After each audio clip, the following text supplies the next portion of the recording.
Why Not? A queer podcast. Thank you to our sponsor, Pineapple Healthcare, an award-winning primary care clinic right here in Orlando. Pineapple Healthcare offers mental health counseling, HIV, STI testing and treatment, and specializes in care for the LGBTQ plus community. Open Monday through Saturday. Call today at 407-553-6336 and schedule your appointment. Pineapple Healthcare. Better together. Hi, everybody. I'm Rick Todd. And I'm Jeremy Williams, and you're listening to Why Not? A queer podcast. Episode 134. Yay. I have the script pulled up. Do you have a case of this? Do you have a case of the Sundays? I sure do. Maybe because it's Sunday. I got a case of the Sundays. We're recording this a day before than we normally do because you have more important things to do. So we're getting this out of the way. Do I? I don't know. Usually, so I'm going to this conference in Chicago. They're always great. Yeah. I'm going to tell you why. LMA conferences are always great. LMA is a great organization. Love to be part of it. But every time I've gone to an LMA festival, it's been because I'm part of some cohort that goes and meets. So, like, there's this general assembly for day one of the conference, and then like the next day, it starts being by invitation only. And I'm not part of any cohort. So we're just reading those things kind of like, oh, we're not invited. We're not the cool kids this time. So, we're just going to go. We're going to do the general things. And then what's cool, though, is I am going to Wrigley Field to see a Cubs game while I'm there. Oh, nice. It's awesome.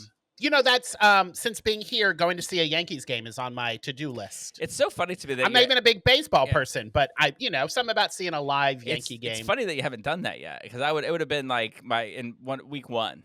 I would have been at a Yankees game. And it's a unique experience. I've been to the Rays games when we play the Yankees, and Yankees fans are very they love to chat. Aggressive? No, they love to chat. Yeah. They talk. I mean, what they're saying, if they're playing your team, might piss you off, but they're really like just talking. They're just lucky for me. I don't have a team. They're just like ribbing you the whole time, It's like, and it's funny because they're like they'll yell at fans as much as people yell at the players, which I never really understood. Here's what I have to say: people who sit in the stands who can't play the sport, don't yell at the people playing the game. They're doing their job. They're trying. Yeah, because it's on the list of things I want to do, and one of the things that made me nervous about doing it is I saw a TikTok. Now, obviously, I am not a super big baseball fan, so I'm not going to drop a couple of $100 to sit close. I'm going to be in the cheap seats. And I saw this TikTok of some folks drinking at a Yankees game in the cheap seats, and they were mocking these two guys because they were wearing Yankee jerseys with the guy's name on it. And they're like, hey, asshole, you're not supposed to wear jerseys with the names on it. What are you, a loser? And I was like, I don't know the rules. I don't want to be berated by them. I can just see you turning around and like one tear. You're like, I don't know what I don't know. So it put me off a little bit, but I talked to Chris, and Chris wants to do it too. So me and Chris, we're going to get jerseys, no names. Just numbers, apparently. And we're going to go in the cheap seats and drink beer and eat hot dogs and mingle with the common folk. Did the person turn around and say, ma'am, I would enjoy this experience more if you wouldn't talk through the whole game? No, they were... So they didn't like what I like to call pull a Dylan. Yeah. They didn't pull a Dylan. No, but the poor guys, they didn't look like they knew the proper etiquette to attend a Yankees game. And they're like, we like our jersey, shut up. And they're like, you're a loser. Well, I mean, I would say this too. I think that those guys are probably just going to make fun no matter what. But if you're not supposed to wear a shirt with the name on the back of them, then why do they fucking sell the shirts with the name on the back of them? I don't know baseball, so I'm not sure. Yeah, they're wrong. I'm gonna wear it on there just so I can go and explain that to them. All right, next time you and Dylan are in town, we're going to go to a Yankees game, and we're all going to get jerseys with names on it, and we're going to see how long it takes for Dylan to yell at someone. Yeah, but the names that we get on it will be each other's names. I'll get a Jeremy one, Dylan can have a Rick one, and you can have a Dylan one. When I was it's my friend's name. When I was in Korea, softball is very big in the military. So there's like, they have softball leagues in the military, and each squadron had their own softball teams, and Ammo had two. They had the A team and the B team. The A team were like the ones who were serious about playing, and the B team are basically the drunks who just wanted to go and drink beer and fuck around. So I was asked to be the coach. Here's how fucked up the B team is. I was asked to be the coach of the B team. That just because I don't play. That just means they wanted like, you no, to no, bring the beer. No, they wanted me to hang out. Okay. It was funny because we were like the bad news bears. Everybody there sucked, even the coach. The coach had I had no idea what I was doing. And then our friend Cooper, who played baseball in high school. Cooper. You met Cooper. Cooper, they kept telling him, no, you're going to play on the A team. He goes, no, I want to play on the B team with my friends. So it was like, what's that movie? Sandlot. We were all a bunch of losers, and we had the one good player. And so on our jerseys, we all got, because everybody had their team jerseys, we got all sex positions as our names. And I was Donkey Punch for the season. And somebody was Dirty Sanchez, and everybody had different sex. That's weird. I would have thought That's what we should do. I would have thought your jersey would have said anal. Not in the military. I don't know what you're talking about. I wasn't gay. All right, but 130. That was our 134. Yeah, 134. Okay, I got a couple of good ones. I think you're gonna like these. The first one is, I just thought this was interesting. This is the first thing that came up with Google when I said interesting facts about 134. Laramie, Wyoming, where Matthew Shepard was from, is 134 miles from the Denver International Airport. Huh. So I thought that was interesting. These other two are really interesting facts. I thought these are really cool. The highest recorded temperature on Earth is 134 degrees. And that was recorded in Death Valley, California on July 10th, 1913.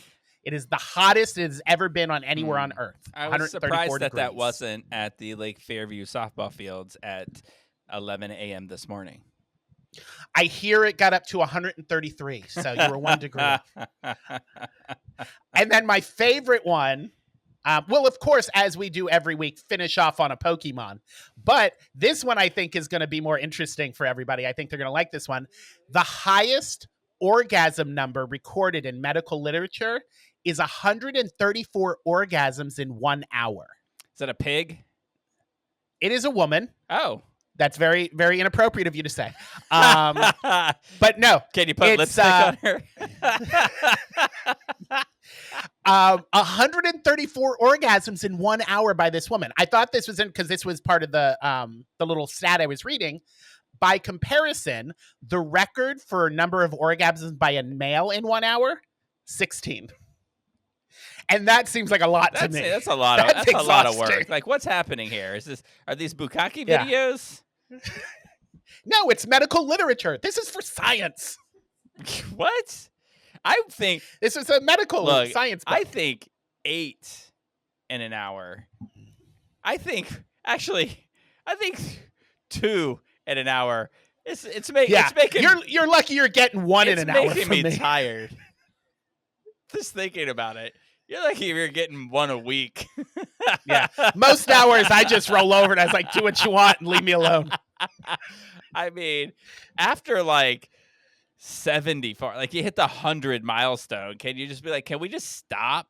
I mean, do they even, after that long, that many, do you even feel them? Or is it just... I mean, I'm not a female, so I imagine 134 is great for them. I don't think I've done 134 in my life. Oh, Jeremy. Probably Jeremy. Come on, Jeremy. I've heard stories. I'm kidding.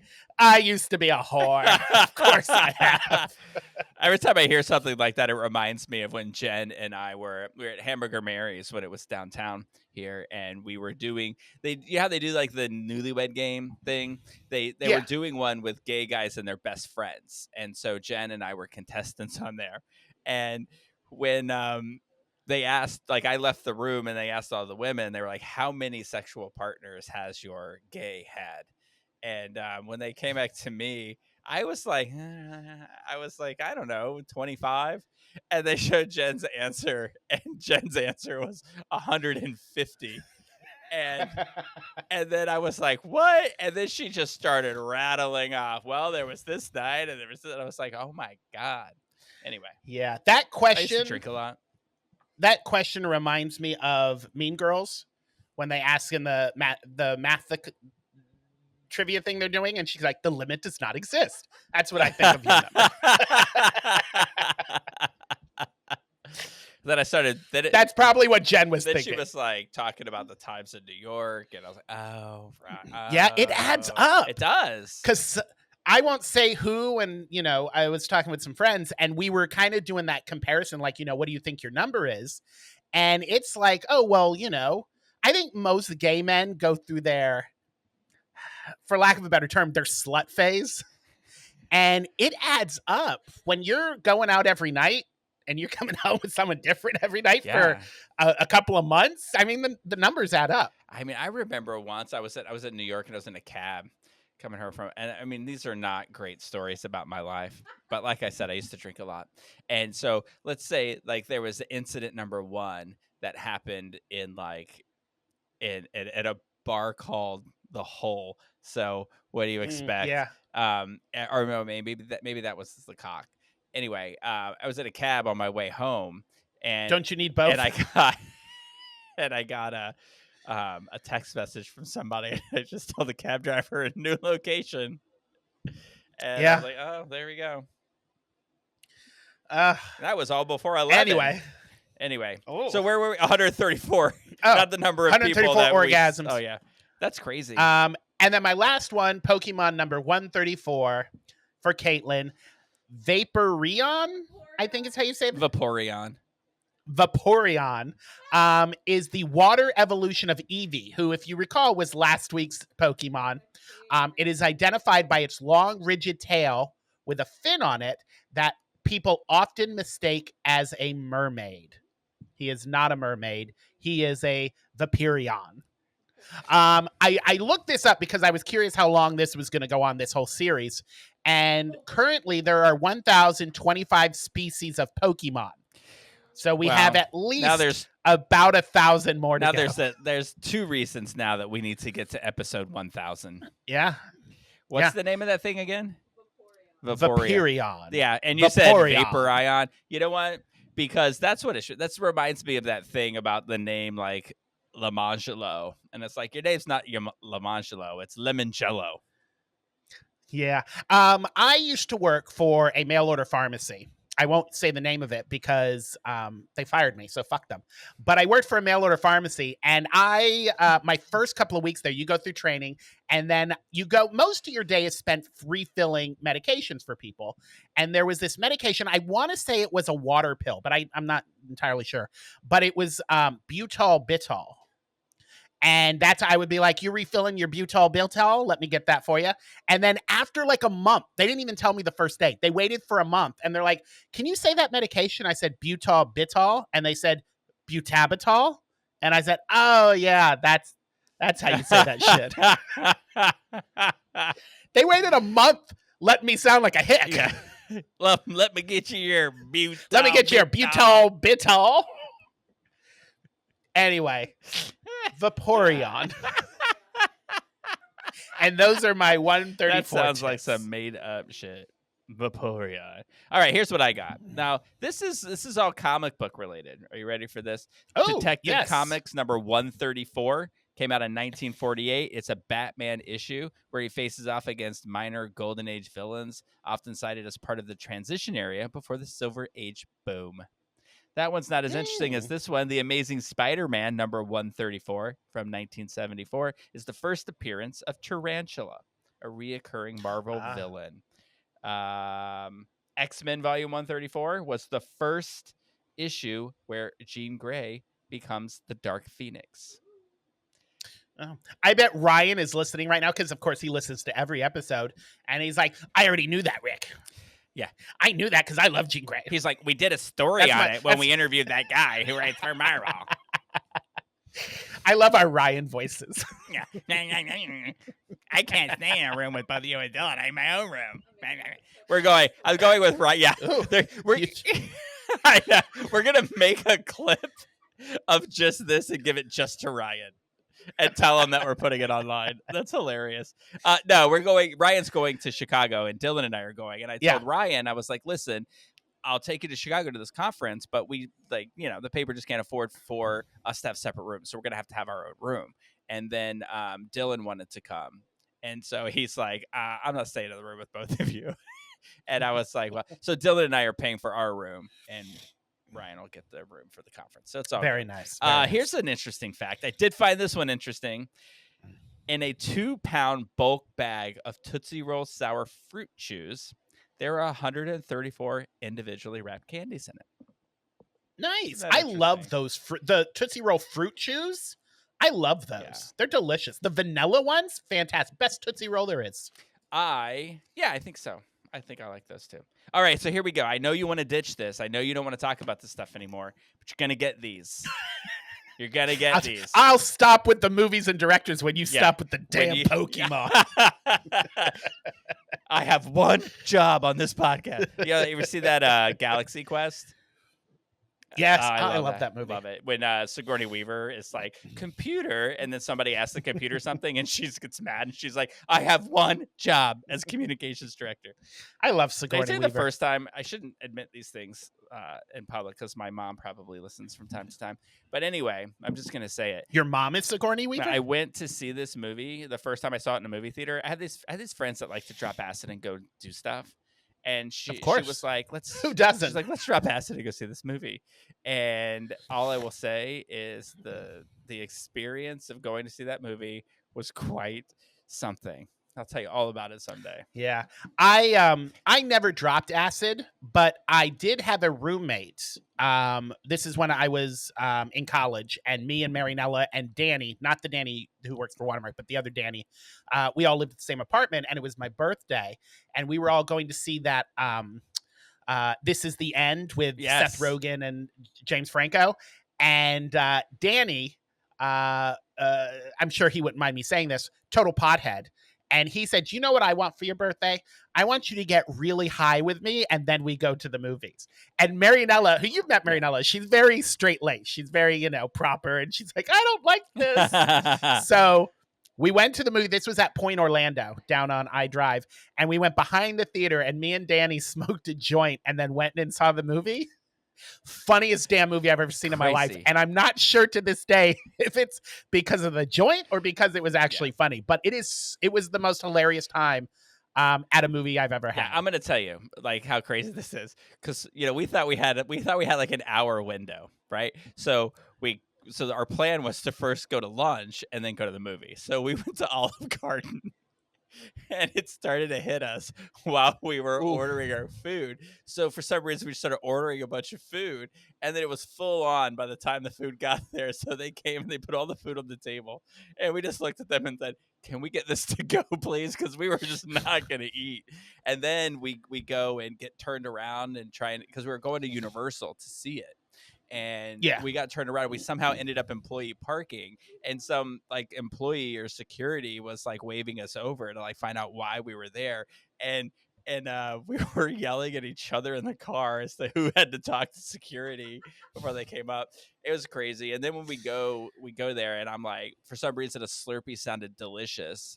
So we get a Slurpee, but your senses are all over the place. So we were just kind of like, I didn't know if I was wearing the Slurpee or drinking it. It just became, and it was really cold, and we laughed. You just morphed into the Slurpee. And we just laughed so hard the whole time, especially the scene where he asks the one alien what her name is, and she just goes, and we died. What a crazy experience. There's way more to that story about the end, how it ended, but it's for another day. Anyway, so here we go. Movie 134. You want to do the movie first? I think you're gonna get the movie, so we're gonna save that for last. Yeah, we're gonna end on a high note. You like to finish on a Pokemon. I like to finish on a win. All right, so here we go. The 134th greatest director of all time. I'm gonna tell you that he's also a writer. So I'm gonna tell you what movie he wrote. And then I'm going to start telling you what he directed to see if you can get it. Okay. All right? He wrote Taxi Driver, came out in 1976, which was a Scorsese directorial. Scorsese film, yeah. But he wrote Taxi Driver. He directed these two. Cat People from 1982. Those are two drastically different I know. films. I know. And this third one, also very different. American Gigolo in 1980 with Richard Gere. Oh, another good movie. Richard Gere was, I mean, he's a hot older guy, but he was hot back in the day. In I American had a thing for Gigolo? Richard Gere. Yeah, I would have taken out Alone. Ooh. Yeah. But he was only for the ladies. I'll be honest, I don't know. He was for the ladies on film. The ones they didn't record, you don't know who they were. That poor guy. I'm not going to say the rumor, but you know that rumor. That poor. There's no way to live that down. You know what you mentioned that, and you see rumors popping up on the internet all the time. How did we hear these things back in the day? Like, how did rumors spread back in the day before the internet? Because I'm like, I heard that when I was like in middle school, pre-internet, and I was like, how the hell did James in 8th grade hear about fucking Gerbilgate? Right? Like, how did we learn things back then? I don't remember. Was it like Entertainment Tonight story where they're like, headlines, I can't Lemmy Winks is born. John Tesh is like, Batman made $75 million this weekend. In other news, Richard Gere likes gerbils in his asshole. I don't think that they did that. I just want to make sure that we acknowledge that allegedly. No, there's no alleged. This is just a stupid rumor, and we're just poking fun at a stupid rumor. None of us believe that. Although, I'm sure in 1980 there were plenty of gay men that wish they were a gerbil when that rumor came out. Like even I remember in the 90s, I was a big pop culture nerd, and I had a subscription to Entertainment Weekly. And that was like my thing. I loved Entertainment Weekly. In fact, to this day, my older brother, when I tell him something he doesn't believe, he'll say, "Did you read that in Entertainment Weekly?" And I was like, "How about you shut your damn mouth?" Yeah, I did. But even back then, before the internet, I knew that Harvey Weinstein was a terrible person and probably a sexual assaulter. And it was just like information people knew. And I was like, how did we get, because it's not like I read a lot of articles in Entertainment Weekly about it. It's very interesting. It's a very astute question. How did we know?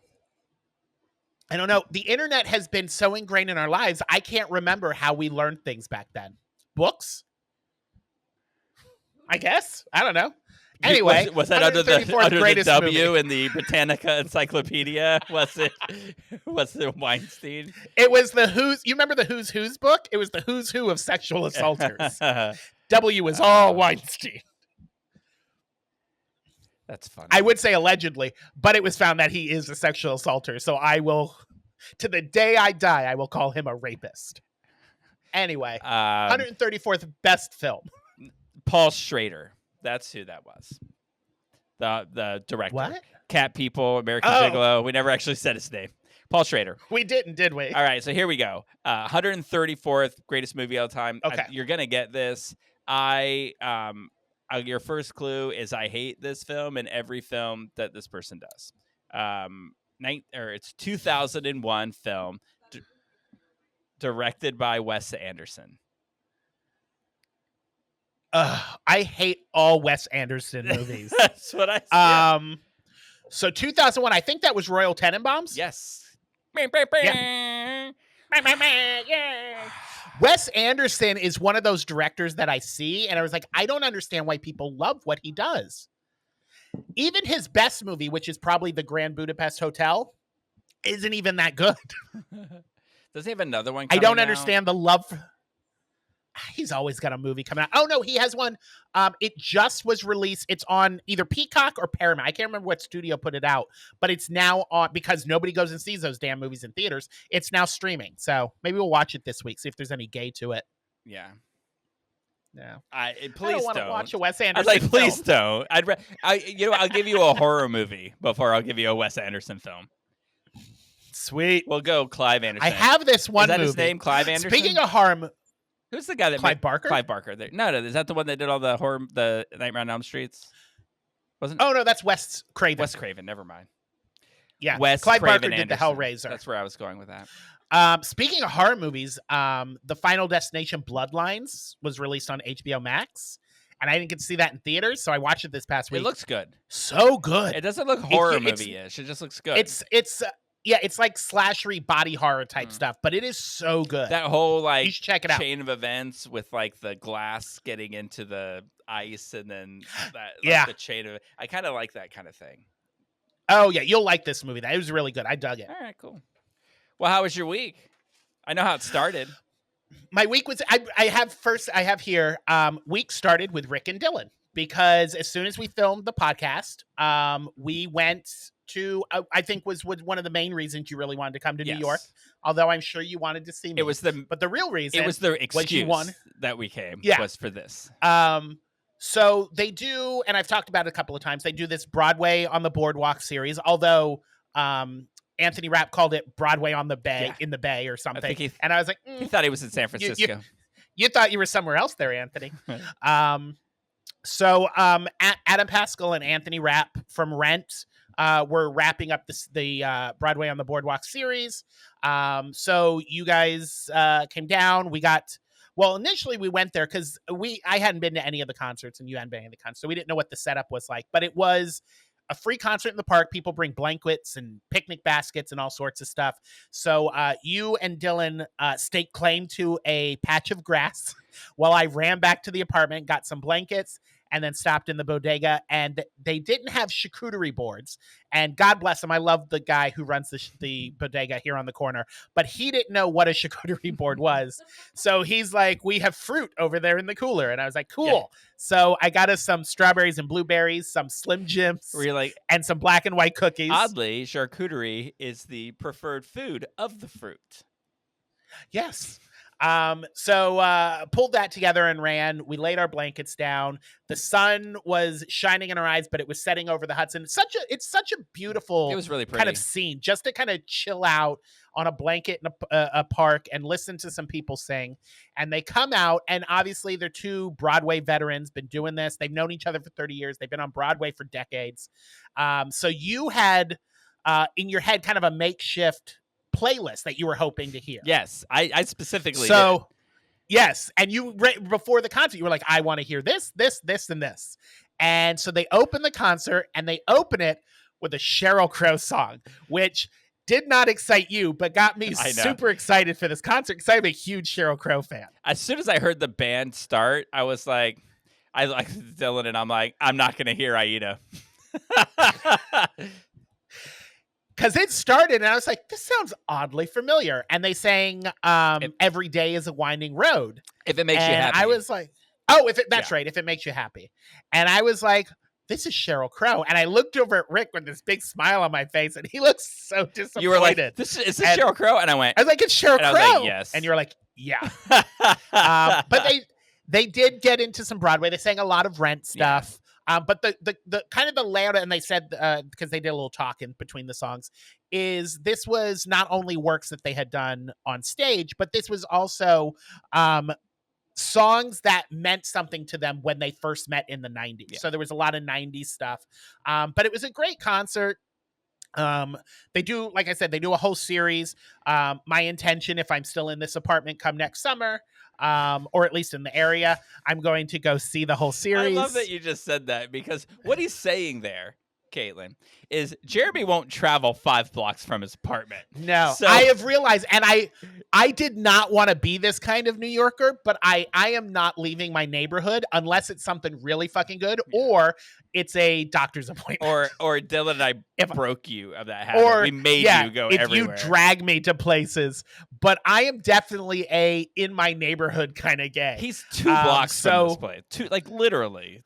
Not even, barely a block and a half. And it's on the other side of this park, right outside my door. And so if I am in this apartment or in this area, I will definitely go to all the concerts next year. The view is beautiful. Like the sunset over the Hudson, the people running, the people playing softball. It's a beautiful view. Oh, God. The runners. Yeah, the runners. Come on. And then, you know what's great about this, the Broadway on the Boardwalk, too, is like there's not a bad seat. Like you can sit on the rocks all the way in the back, and probably it's better because it was in the shade. You can probably see them better. It was really great. although it started that way, I thought, oh my God, they're not going to sing the songs that I want to hear. They eventually, they did a whole medley, but there were a couple of things Yeah. that I was surprised to hear. And one was that they do this kind of thing all the time together. The two of them do the two little of them concerts. travel around and do that. Yeah. I'm imagine. What do you think, they get hired for like these corporate gigs or something like that? Like where, or they're like, hey, let's go do a tour, and then they just travel and do a tour. Listen, if I've learned anything from Dubai and the fact that like Lady Gaga and Beyonce do private parties over there, everyone has a price. Right. I guarantee you Adam Pascal and Anthony Rapp's price is a lot lower than Beyonce and Lady Gaga's. So you could probably get them for a couple of $1,000s for like a couple of songs at a party. I'm going to guess they're more than, like, I think like the D-list celebrities you see at Prides are probably like, 10 grand. These guys are probably more like 50. But do you think they're outside of D-list? I think that they are in their field. You know what I mean? Do you think they're B-list, B for Broadway? It's like, I don't want to say anything because now that I've said that, if I gave any names, it would sound terrible of me, But you'll just see a lot of 70s and 80s stars start to sing their iconic gay songs at Prides because their street value has gone down a scotch. Yeah. So anyway, but the other thing that I learned that was surprising to me is that Adam Pascal admitted to having a terrible time learning the lyrics to One Song Glory. And so he would, like, the blocking, like he stayed around a table most of the time in the blocking of the Broadway show, and it's because he had orange cards that had the lyrics on them. So he would go from one side of the table to the other so that he could reference the lyrics. Now, when they were off Broadway, he was able to get away with that. But when they moved on Broadway a couple of weeks into it or a couple of months into it, they were like, look, the people in the balcony can see the cards. You need to get rid of them. They can see your cards, yeah. But so then after that, he sang One Song Glory. And for me, that is when this concert started. Like it was, they sound great and they did great. But when they did that, when he sang that song, there is nothing more iconically Rent than the sound of Adam Pascal's voice. I think, and it amazes me. What was that? 30 years ago? They were last year was the 30th anniversary. Sounds like he just learned it today. It sounds like the recording. Yeah. If you listen to the recording from the 90s, still sounds like that. Yeah. It amazes me. Honestly, I get chills like when I hear it. I loved Rent so much when it first came out. Also, let me ask you, because I didn't ask you this after the concert, but I was thinking about this after the concert. That was very Adam Pascal heavy. Like they alternate songs, but when they got to like what Anthony Rapp wanted to sing, Adam Pascal joined him on the song. But like when Adam sang, Anthony sat off on the side of the stage and just listened. And I was like, I wonder if this was like Adam's idea, like, hey, I want to tour this. And Anthony's like, I'll do 4 songs tops. But other than that, I'm just sitting. Well, or like, whoever their musical director is when they were putting it all together was like, hey, Adam, why don't you step in here and help out a little bit on this song? I mean, look, I love Anthony Rapp. Honestly, like everything that he's, a lot of shows that he's involved in are my favorite. School Ties, one of my favorite all-time movies. Rent is the show I've seen more than it. You know what? Go ahead. Between Rent and this show and other things I've seen him in, you know what I have realized? He cannot dance. Yeah. He cannot dance. Yeah, and he's like he white boy dances better than any white boy I know. Yeah, for sure. But he's I saw him in You're a Good Man, Charlie Brown, and he was good in that. He's got a stylized kind of a voice, I think. I mean, not that Adam Pascal doesn't, but Adam Pascal's voice is just so soulful and amazing. I love it. Anthony Rapp has like a Broadway voice. Yeah. Like he sings dialogue well. Yeah. I feel like Adam Pascal could put a pop album out if he wanted to. Yeah, and I think like he has a pop voice. Yeah, and I think that's how he got in. I think that's how he got into Rent, is that they were looking for a rock star and not a Broadway star. And I think that's how his whole career Adam Pascal, started. he conveys emotion in his songs, I think, better, but I think Adam Pascal probably sings better. Yeah, for sure. So anyway, it was wonderful. Great concert. The only drawback for it is that we weren't, like you said, we weren't quite prepared for it. Like what we had to do, and we sat on like what must have been the hardest dirt in the state. Yes. And so our asses went numb and hurt. Totally numb. Yeah. Like I could have gone to the bathhouse last night and been fine. My ass was numb the whole night. I'm just saying, I could have taken advantage of that, and I That is didn't. not what I expected you to say. Yeah, so it was a really great show. Yeah. So then we went and did some more photos throughout town. We went to Times Square where we got yelled at. Not us specifically, but the crowd got yelled at by a cop because apparently the steps were closed and they just kept moving the barriers further and further away, like pushing the audience. It was a weird thing, and a little lesson in like how they deal with crowd control, which was interesting. But so there's these big steps, right? And anybody who's seen anything in Times Square probably knows what we're talking about. But there's it's like bleacher seats. In one end of they're right in front of that iconic where the ball drops, the iconic like stack of light up. And I billboards. think people hang out there on the weekends, and the people like influencers are constantly doing photos there, and that's big photo. That's where you can get your area. picture with Elmo, or you'll see like Minnie with like a version of Minnie with her head off, smoking a cigarette. The amount of characters with their heads lifted off, smoking cigarettes that we saw was unreal. I mean, that's the photo I want. You want me to buy a photo from you? Put the head on your forehead and smoke a cigarette, and I'm right there. You know, if you could throw in like a fifth of whiskey, I'll pay double. It's not just like it was just an anomaly. Later in the week, because Chris had to go shopping, so we had to cut through Times Square. And same thing, there were Minnies and Mickeys, there was an Elsa, there was a Super Mario and a Luigi, and they were all off on the side, heads lifted up, all smoking cigarettes. And I was like, don't y'all know that causes lung cancer? Why are there so many smokers out of Times Square? Hey kid, you want a picture with Minnie? I love it. And then it's sort of like crazy. And then like you see that, and then you see like kids come up and hugging them, and they put it back on, and they're wearing like tennis shoes and then hugging kids, and it's just like I want to know more about the person inside. Like what if they probably hate kids, right? Like, ugh. Nice. I love it. I'm glad you said that, because I will be doing a freelance series talking to the characters where I'm going to interview these people and find out what went wrong in their lives that brought them to Times Square. You made that. Now I look at you like you're the new Mark Cohen. Oh, that's really nice. Right. I'll point this out since we're talking about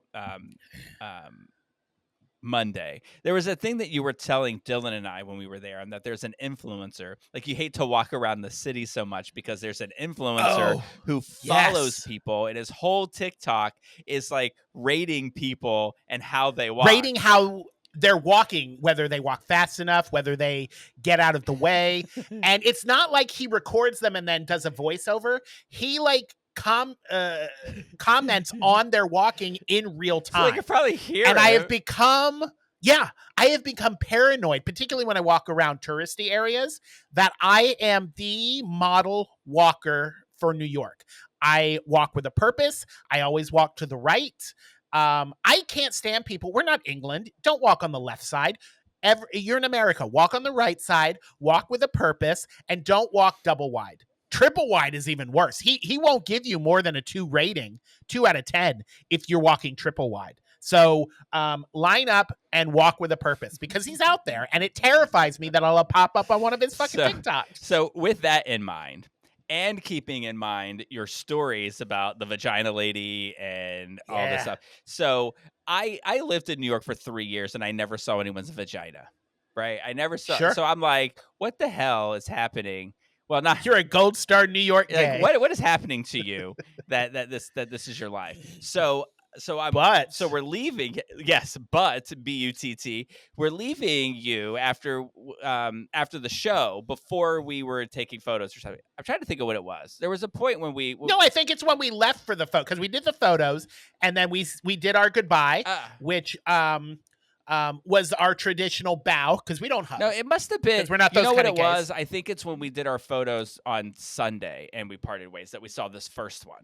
Because maybe. And so we see this guy and he's walking, and his pants are, you know how people like will have their underwear and their pants are sitting underneath their butt cheeks, but they're wearing underwear? Sure. Not this guy. And I don't think it was on purpose. I think his pants just fell down and he wasn't wearing underwear, and he's ass out walking down Manhattan. It happens. And I was thinking, no underwear, 1. You know, like trying to be like that guy. and he was just, he was full ass. It was Come on, ass out get you at least a 3. It was a full ass.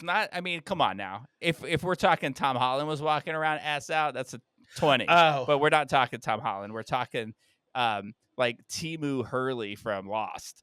And it's his pants were down about, and he pulled. I don't even watch Lost, and I know who you're talking about.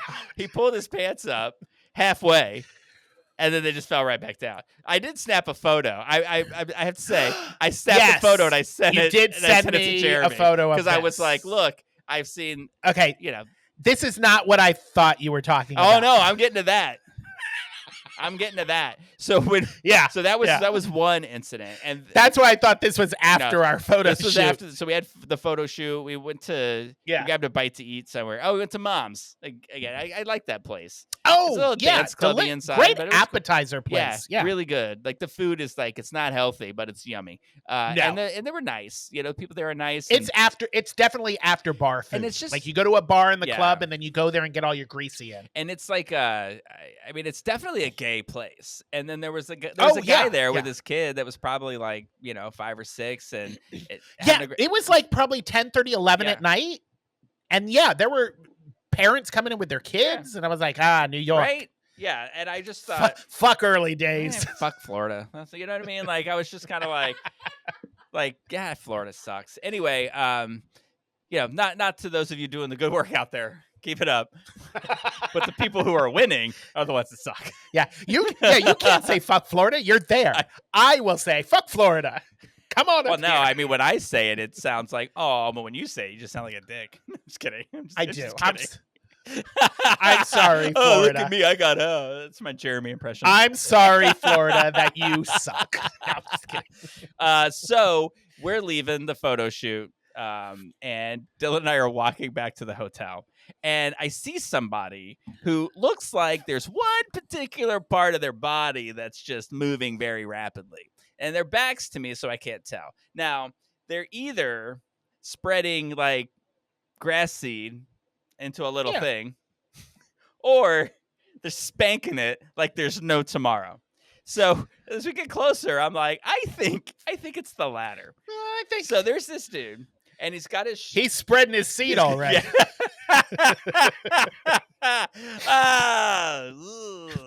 So he's got his T-shirt covering his face. So the dude knows, right, that he's doing something wrong. So not only was he jerking off, but he was ice? Yeah, I know.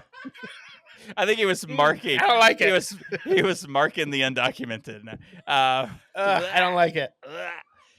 No, so he's standing there. I mean, clearly the guy's unhoused. It seems, Sure, yeah. And I'm telling you, this guy was hitting it like it was his job, and he's got it covered up, and it's all hanging out. And I'm just I walked within a half inch of the guy. We walked right by him, so of course I took a little peek. Sure. Good for you, man. How was it? Nice. Well, it was, let's just say, he was well endowed. In New York. Well endowed. And just it was so weird. So then I became fascinated by the whole thing. I didn't stand there and watch, but we kept walking, and we were both kind of that was weird. But look, I've seen a lot of shit in my day, so it didn't faze me much. But I get to the end of the block, and I start to see people walking that way. And I'm like, I want to know how this person's going to react to this. So I wanted to watch. They bought tickets to that show. I wanted to. They got tickets to go that. Back and see. I mean, no, it was somebody with a family was walking that way, and then it was two women were walking that way, and I was just kind of should I warn them, or should I just go and see hey, what happens here? So anyway, very very odd. But yeah, I felt like I had the full Jeremy New York experience. Nice. Nobody told him to put it away? I mean, it didn't occur to me we're fresh off of the "Hey lady, stop talking" incident, and I didn't want. Yeah. And also, I feel like if you said put that away, it would have just made him more excited that somebody was watching. He knew he was doing something wrong. Telling him to put away wasn't going to make him do it. You watch Friends, as I do, and there's an episode where Phoebe dates a guy whose balls fall out of his shorts, and Gunther says something that I always want to say to somebody: put the mouse back in the house. There's families here. And that would have been the perfect opportunity. We should have had this conversation before. I would have done that for you. We should. Anyway. But yeah, good. Congratulations on getting the authentic New York experience. That's awesome. Yeah, I was ready to go home after that. Nice. In the same kind of vein, it Ew. has to do with nudity. Ew. Don't say vain. Okay, so I learned something this week. So I am a huge fan of the new Superman movie. For those who don't know, it's part of a larger DC universe. And next week, the new season of Peacemaker comes out. So DC and James Gunn released Superman this week on streaming so you can buy the streaming version, so that people who don't want to go to theaters can watch the movie because it ties into the show. So this past week, I bought the new Superman, and I was on. I get my movies from Fandango. They're tied to Vudu through Walmart and all that. And for $29.99, you could buy Superman, the new one. And for $34.99, so for an additional $5, you can buy the Christopher Reeves Superman, the original from 1978. So I was like, oh, that's awesome. So I watched the new Superman again. It's like my 9th time seeing it. And then I was like, I'm going to watch the Christopher Reeves one. And as the movie starts, you know what I realized? I have never seen the original Superman. Really? I have always seen Superman 2, which is the one with General Zod. And in my mind, growing up, always thought that was Superman. But that's Superman 2. So I was like, I've never seen this movie. 3 is with Richard Pryor. 3 is with Richard Pryor. What happens in 1? Okay, well, we'll get to that. So Superman 1 is where he, it's like his origin story, and he starts working at the Daily Planet, and then he fights Lex Luthor. All right, and he falls in. He's with Lois at Niagara Falls. Is that one? Yeah, and he falls into the not fire. Niagara Falls. It's the one where her car gets buried and she dies, and then he screams and runs backwards, and then flies really fast around the earth to spin it backwards to reverse time. It's exactly how that works. Not how that works. Not how that works. But in watching this, I realized, because everybody's like, oh, I'm a Christopher Reeves fanatic, and that's the best Superman ever. First of all, the movie's stupid as hell. Superman 2 is great. Superman 1 is not only horrible, but about 15 minutes into the movie, I'm watching it, and the asteroid from Krypton crashes onto Earth, and Ma and Pa Kent find Superman. And they go to the meteor, and he comes out, and he's probably 3 or 4 years old. It's a huge baby. He's completely naked. Like, there's baby wiener in this movie, and I screamed at the sight of this, because it's like full-on frontal nudity. Why did they allow this? Were you afraid your PO was going to show up? I wasn't expecting child nudity, and it scared me. Look, and I was like, what the fuck? Look, the 80s would do anything. The 70s and Seriously. 80s, they were like, fuck it, we don't care.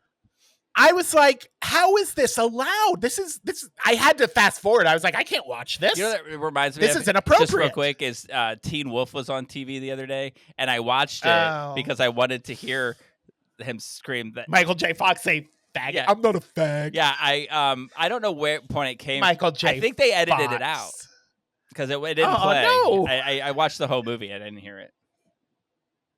So I fast forward through that and then watched the rest of Superman, and I was like, this is terrible. So then I went on Fandango and bought Superman 2 because I was like, that's so much better. And then I watched that one, so much better. Don't watch Superman, the original 78 one. Watch the new Superman and then watch Superman 2. Please don't watch the child porn one. Anyway, if everybody involved in that movie hadn't already died, I'd say we need to investigate them about they might have been on Epstein's Island or something. But that was it was shocking to see a nude child on that movie. Anyway, so that's what I did this week. Oh, you know what else I did this week? I went to the DMV to get my New York driver's license. How exciting. You're going to show us? Was it? Did you get it? No, I'm not, because they didn't give it to me. Oh, no. And here's why. I mean, I have it, but I don't have it. So I go to the DMV. I made an appointment. When I first got here in June, I went on their website, and I didn't want to wait at the DMV all day.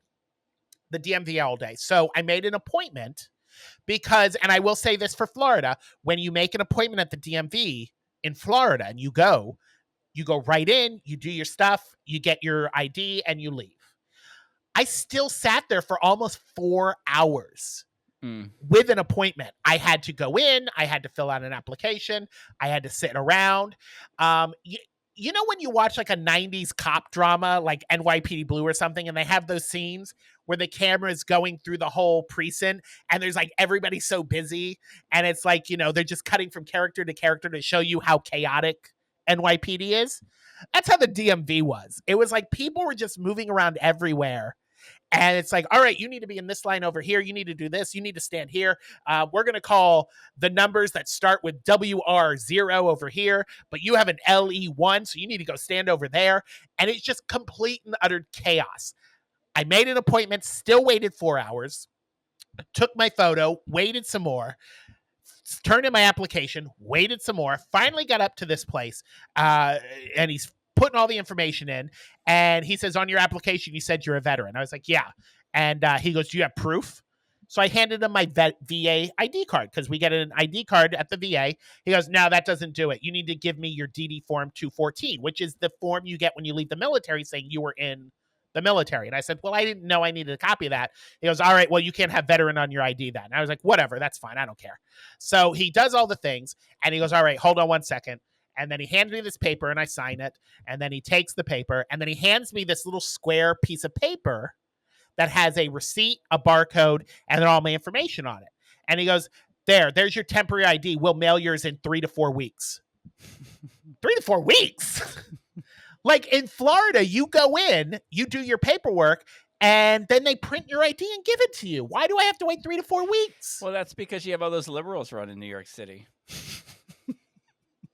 Chaos. Anyway, so I got my paper ID, which does not have my photo on it. It's just my information and a barcode. So I'm waiting for my ID. Now, I do want to say a week ago, before I went to my DMV appointment, I went on this website where, like, when I want to get tickets to The Daily Show, or I want to go to Seth Meyers or Stephen Colbert, there's a website that you go to like apply for tickets. In this website with the talk shows, they also have pre-screenings. You know, like you see those videos where they pre-screen a movie and the celebrities from the movie come out and they chat with the audience beforehand. Mm-hmm. So this is the website. It's the same website that you want to get tickets to The Daily Show or Stephen Colbert or whatever. It's the same website. So there's a new Joel Coen movie coming out, or even one of the Coen brothers are doing this, and it's got Chris Evans and Margot Qualley, I think is her name, the one who was in The Substance. So I was like, I love Chris Evans, and I want to see him, because I think that if he saw me, he would fall in love with me and we'd get married. So just like I applied, that guy in the peanut butter walking eating movie. No, the frosting movie. Exactly. Did you take a tub of frosting to eat with you while you were? I take a tub of frosting everywhere I go. So I go and I got approved for one ticket, and I was like, "Oh, here we go! I'm gonna get there early.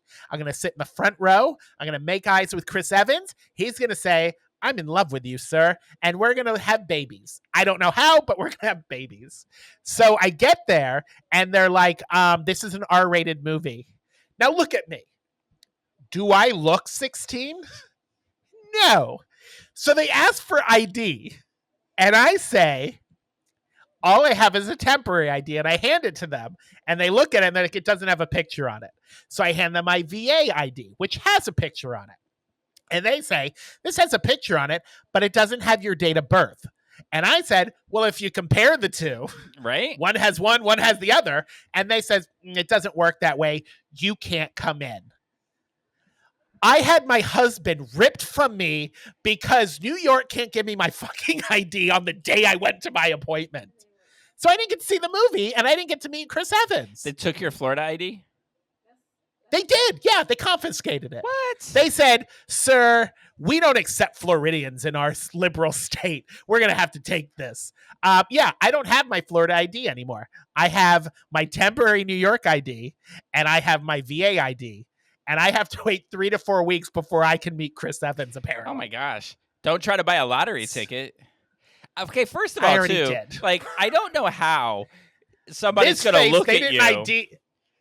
I mean, no Right? offense, but how are they I gonna don't look look at 16. No, I mean, I don't understand. You have gray in your beard. Let me in to see my fucking husband.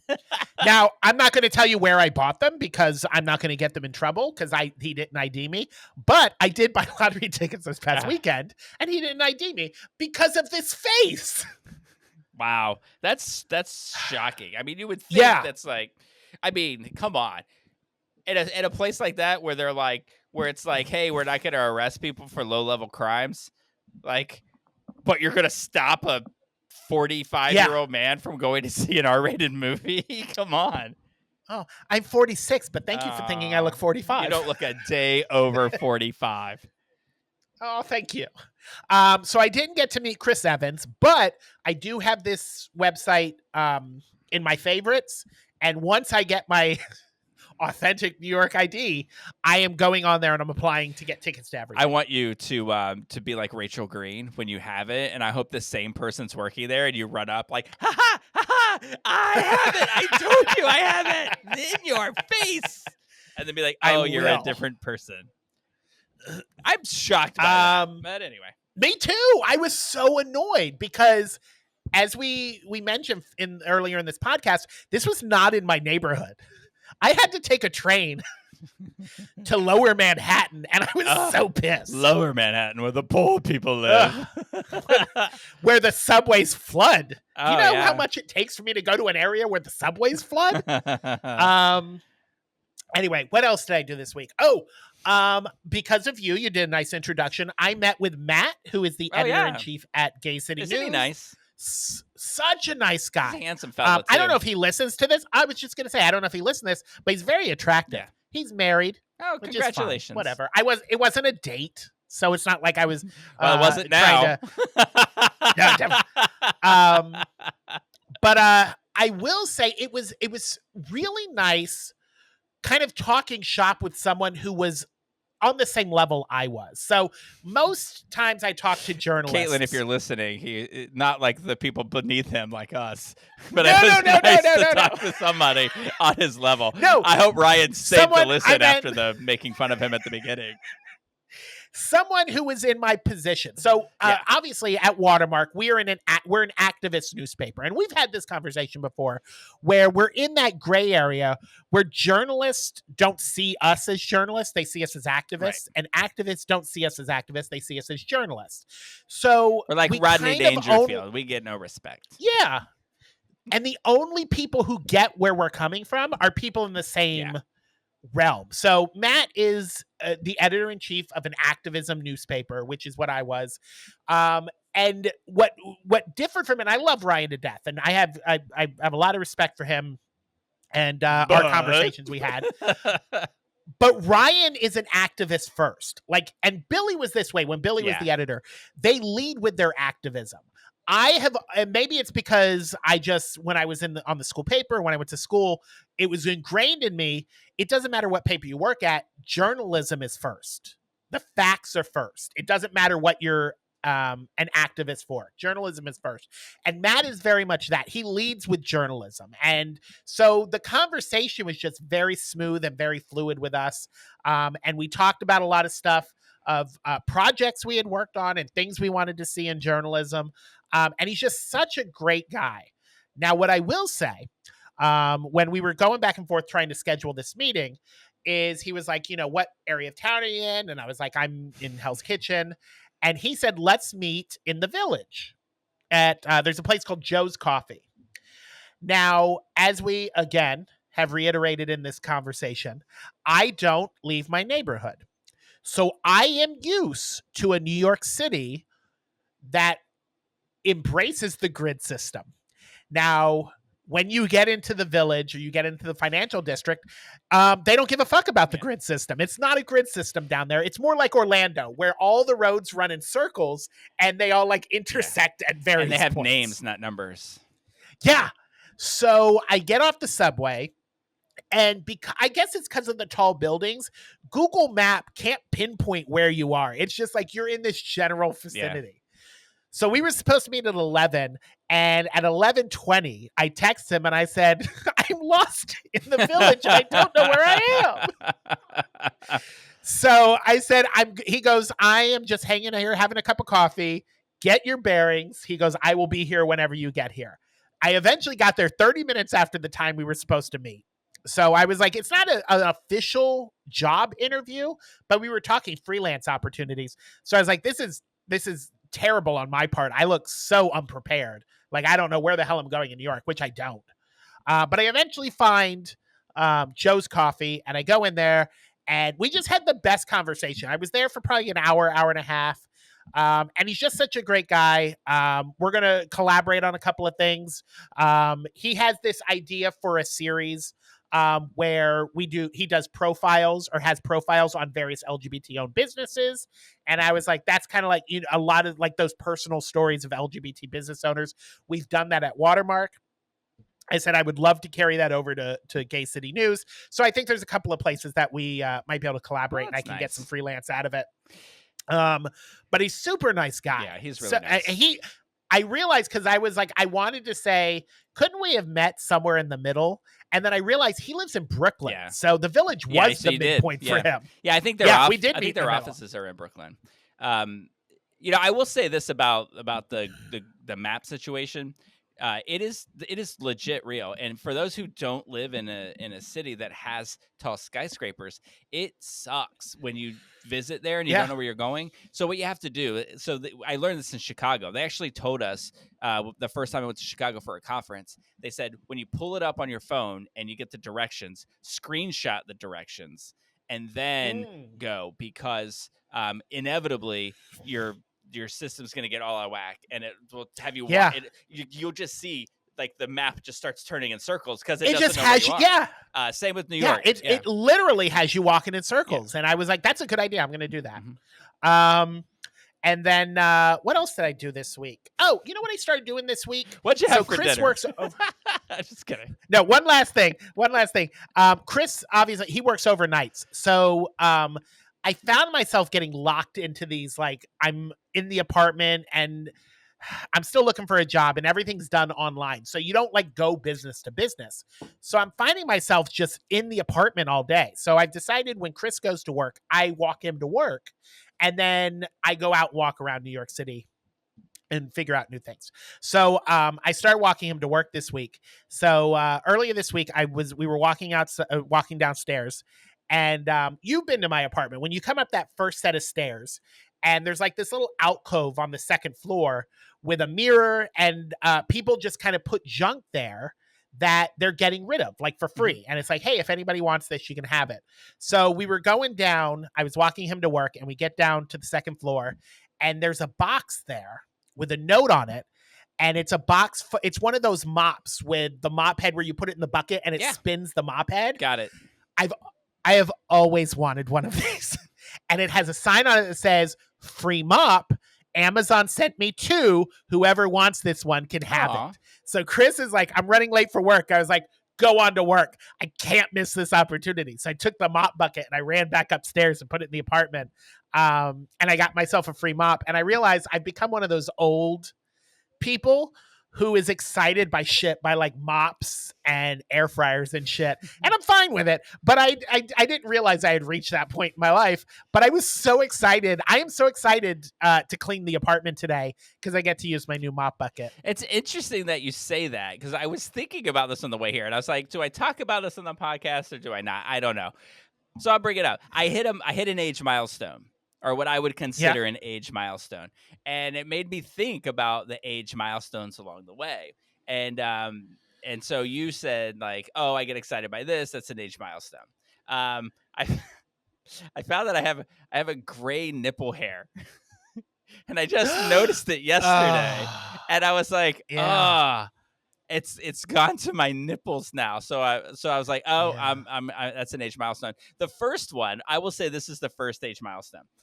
And I apologize for people who think that this isn't something we should talk about.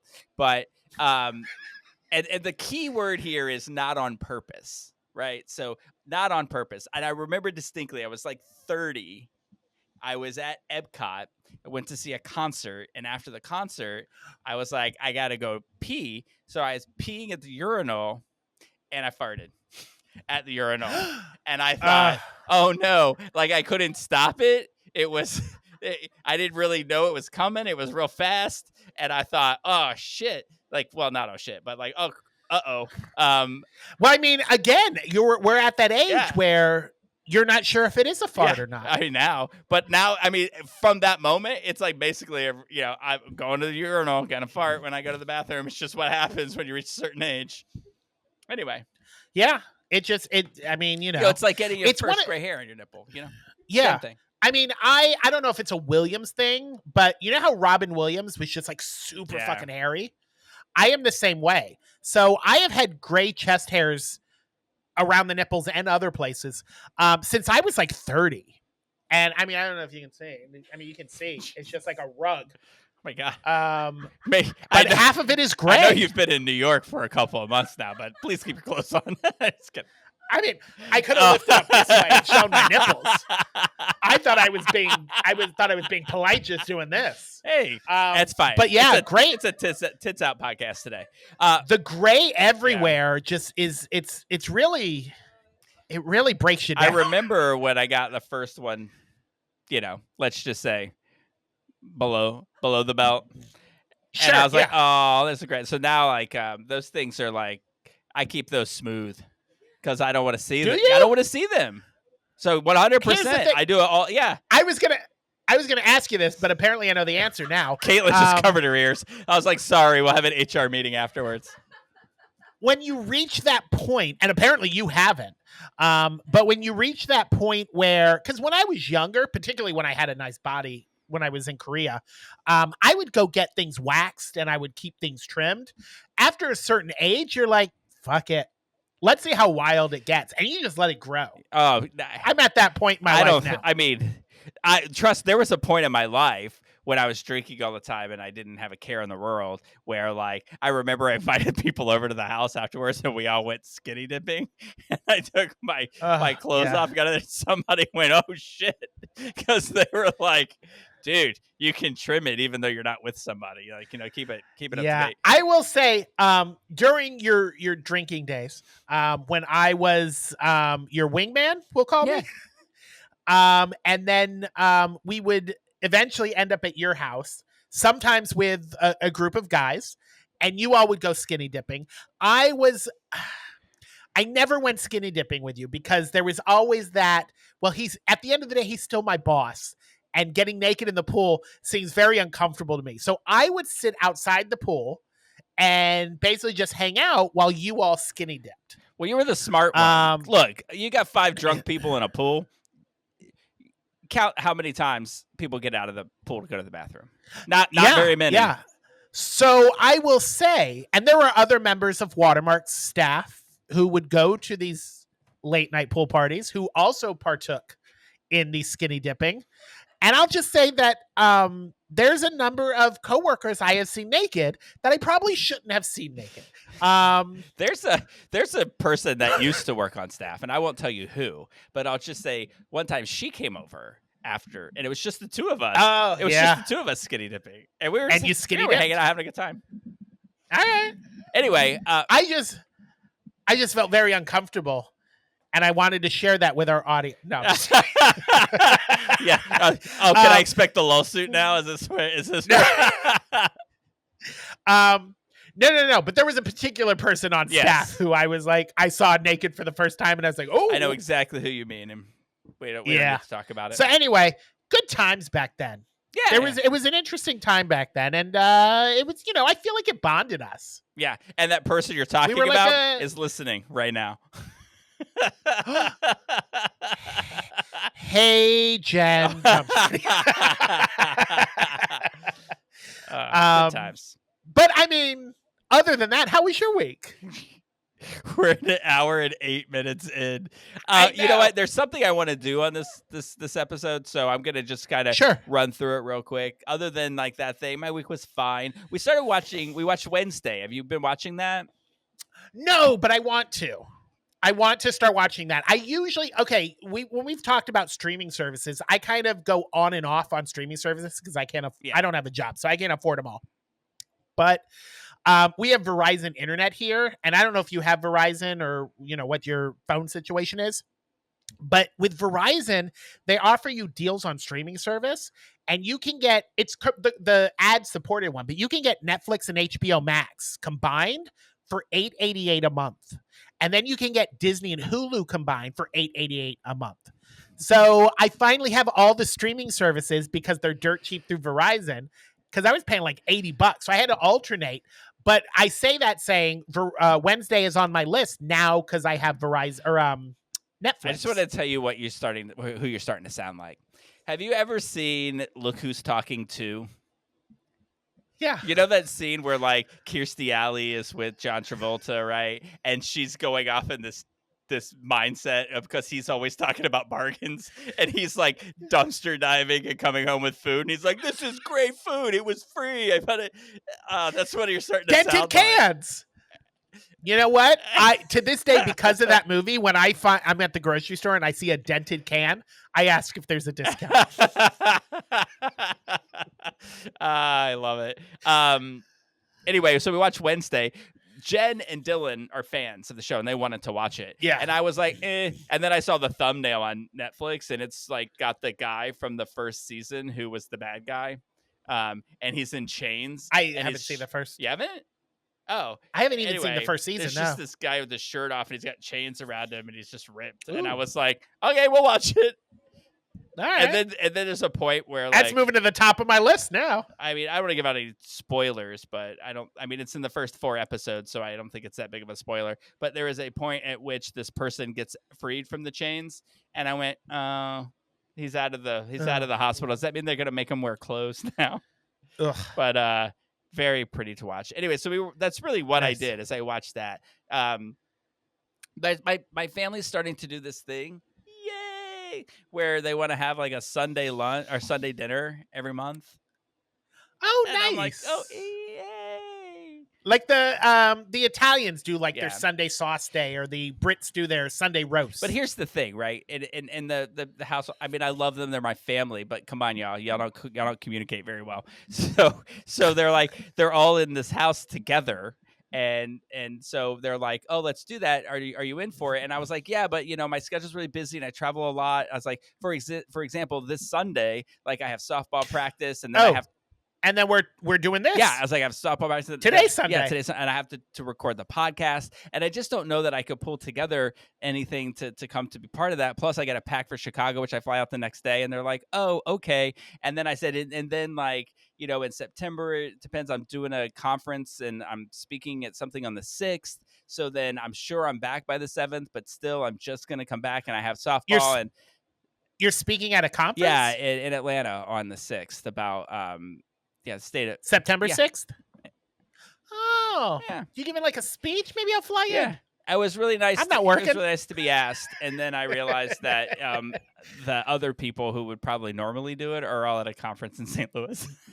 No, it's fine. It's part of News is Out, and I'm really excited to be there. If it helps you, they didn't ask me, so you're not last on the list. So I said, the 7th probably isn't good for me either. Right. And I said, oh, it's because they want to do it at 7:00 today. So I said to get there by 7:00 today would be a stretch. And I don't know if I could even do the 7th. And then I'm in Houston the last part of September, blah, blah, blah. So then I get a text message. So I'm talking to my mom about that. So then I get a text message from my sister-in-law who's organizing the whole thing. And she's like, hey, this Sunday's at 6. And then we're going to do the 7th. We'll let you know what to bring. I was like, does no one talk? I said I can't. So anyway, we fit it in, between I have a friend who's in the hospital and we spent a lot of time in the hospital yesterday, but still managed. In fact, I don't know if you saw me look at my phone earlier. Dylan sent a photo. Let me see if I can show you. He and I made a lemon meringue, a lemon chiffon cake. And he decorated it. Oh, it's hard to see how pretty it is. Oh, very nice. But he decorated it. I can see it. And sent that to me. And so we made that, and then we made this thing called apple crumble pie cookies. They look delicious. So I'll let you know how they are next time. So anyway, I'm gonna go do that. On a side note too, I did find out that someone in my family, I'm not gonna say anything who, because I'm not into outing people. I just think, it's cool. Somebody in my family came out as trans since the last podcast. Congratulations. So I thought that was really cool. And they picked a cool name, so that's all that matters. Yeah, that's that, and softball's underway. So nice. And let me tell you how fun it is to play softball in 3,000-degree weather. Ooh. I hear it has been a heat wave here the last couple of weeks, off and on. But when I walk outside and I'm like, God, it's so hot, my first thought goes to, should I be complaining about this heat? Because I bet it is so much worse in Florida right now. Yeah, it sucks. All right. But I looked up your guys' weather, and it's terrible. Yeah, it's terrible. And then I looked up Chicago's weather because I'm going there tomorrow, and it's 87. But at least it's not going to be, like, it rains every day, so it's just humid and gross. But it's okay because it's like a freezer inside the hospital. So I was like, let me go outside for a minute. Here's what I want to talk about. Have you seen this from the New York Times? That the New York Times. Have you heard of this? Have you seen this? Have you seen the Times? Yeah. The subscriptions are way down. It's a nothing paper now. You know what? I haven't heard back from the application I put in at the time, so I stopped reading them until they reply. So what did the Times I'm sure have to right say? now the editor-in-chief of the Times is listening to this going, who got Jeremy's email? Get him on the line. So they quizzed 500 influential directors, actors, and other notable names in Hollywood around the world to vote for the best films released since January 1st, 2000. Okay. So here are they have the top 100. I'm going to hate this list, aren't I? The top 100 films of the 21st century.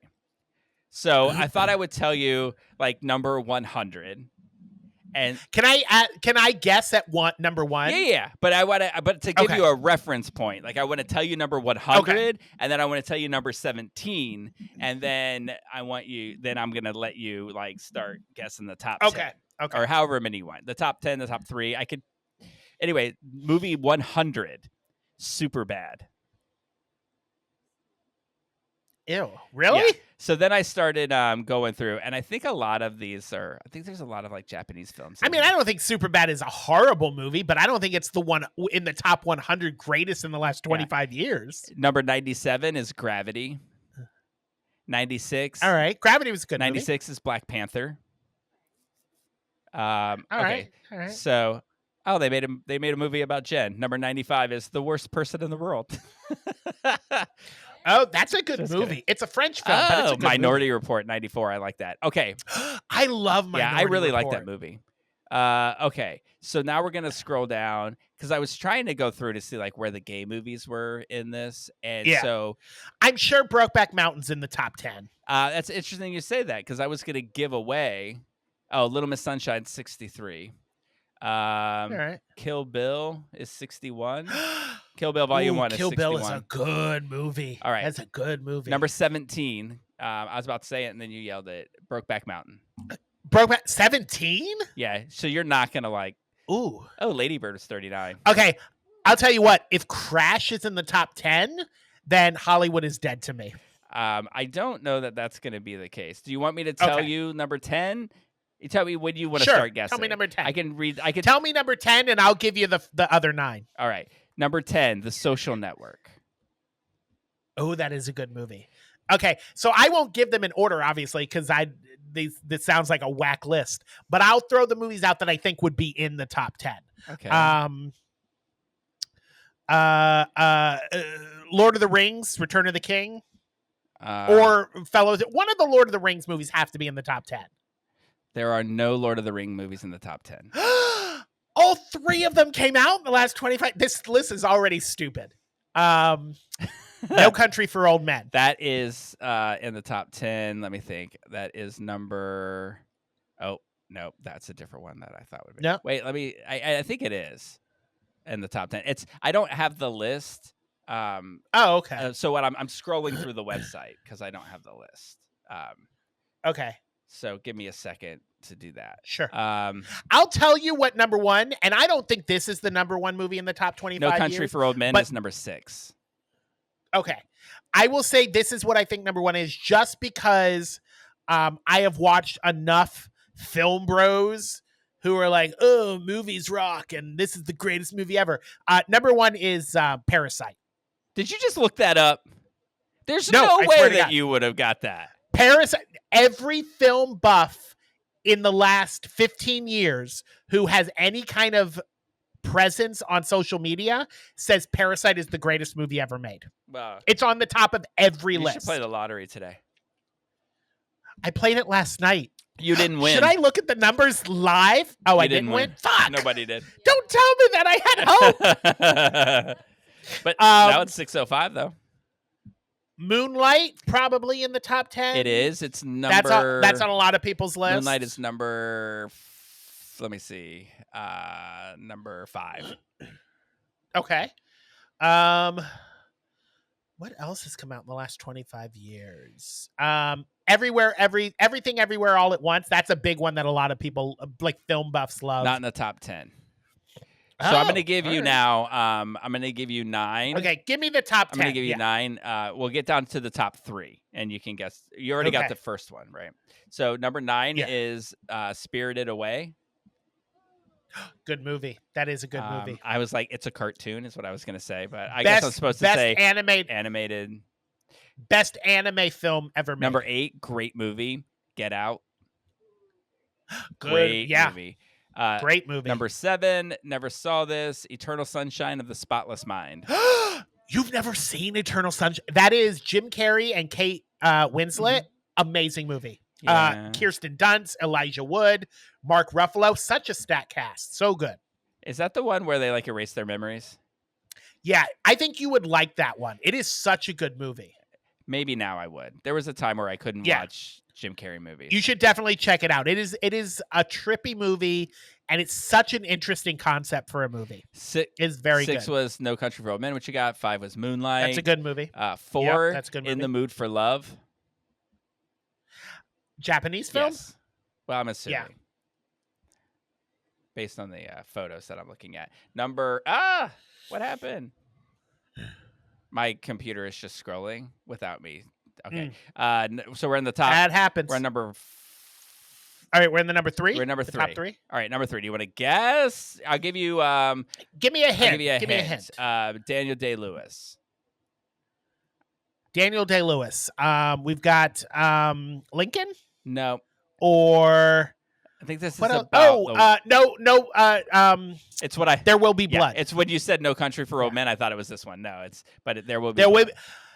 There Will Be Blood. It's actually a very boring film, but his monologue at the end is one of the greatest monologues in cinema history. It is so the I drink your milkshake. Ugh, so good.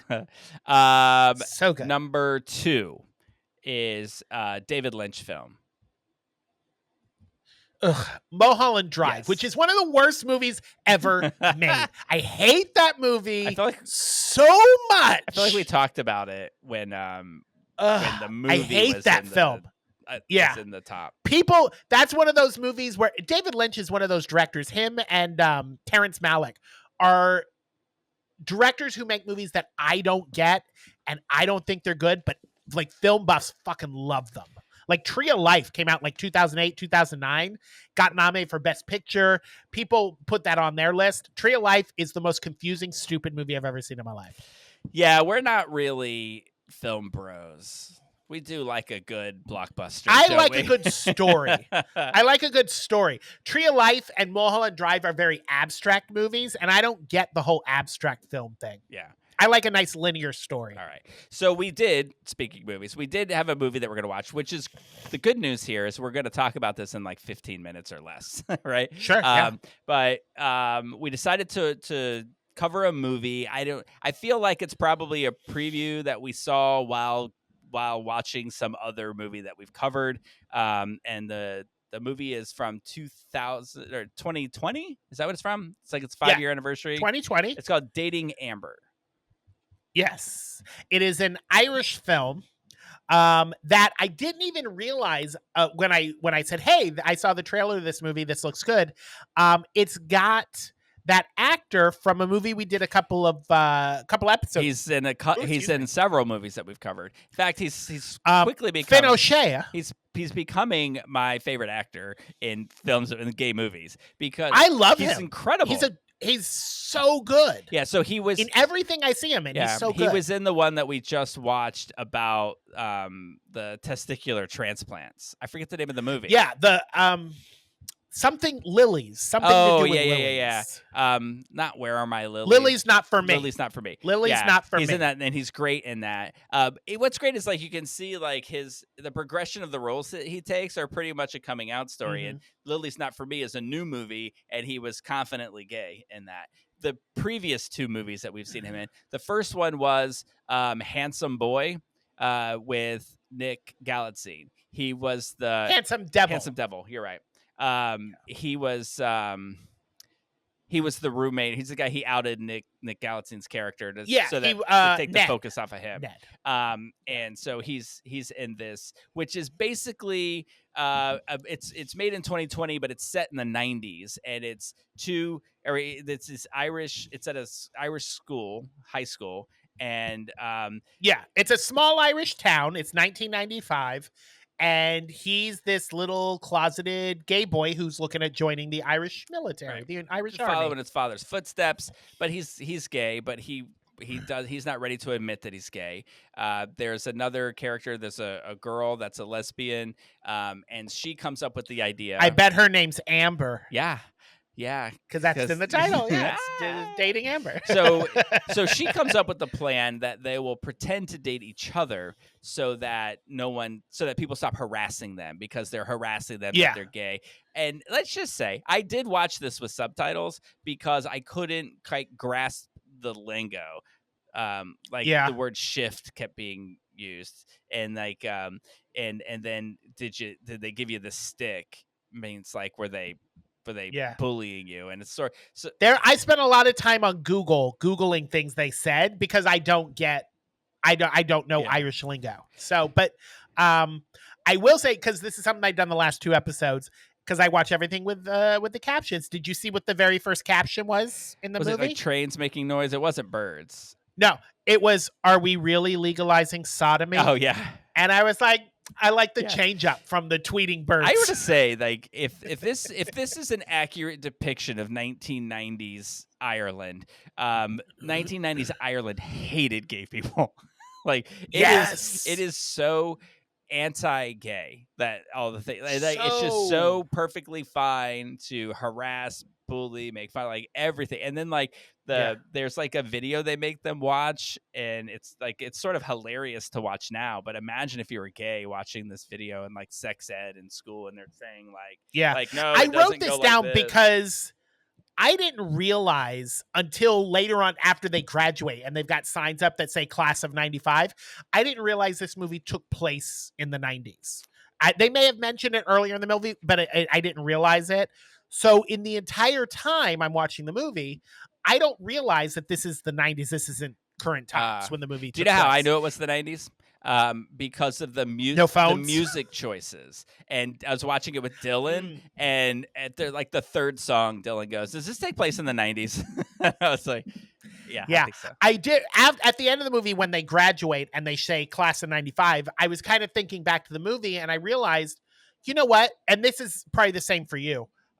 This is around the time that I went to high school. I went to high school in the 90s. I graduated in 97. And the part where everybody knows that you're gay and they're calling you a fag and you yourself have not come out. How do these kids always know? Because when I was in school in the 90s, they all knew I was gay and they used to call me fag. And I was like, but I haven't come out. How do you know? And they just always know. Because you didn't have a girlfriend. This is how it starts, right? They ask the lead character, they say, who do you want to, or did you shift? Oh, who do you like? Did you shift somebody? And then he was like, no. And they said, well, then you must be a fag. That's the line. You must be a puff. That's the line right there. And then he's like, oh no, I like that one. But then he wouldn't grab her boobs. So then they knew. Yeah. And there's two parts in this movie where I wrote down the dialogue. And one of them is when they're in the classroom when he says, hey, everybody knows that you didn't touch her boob. One of the students, just in the background, he goes, I like boobs.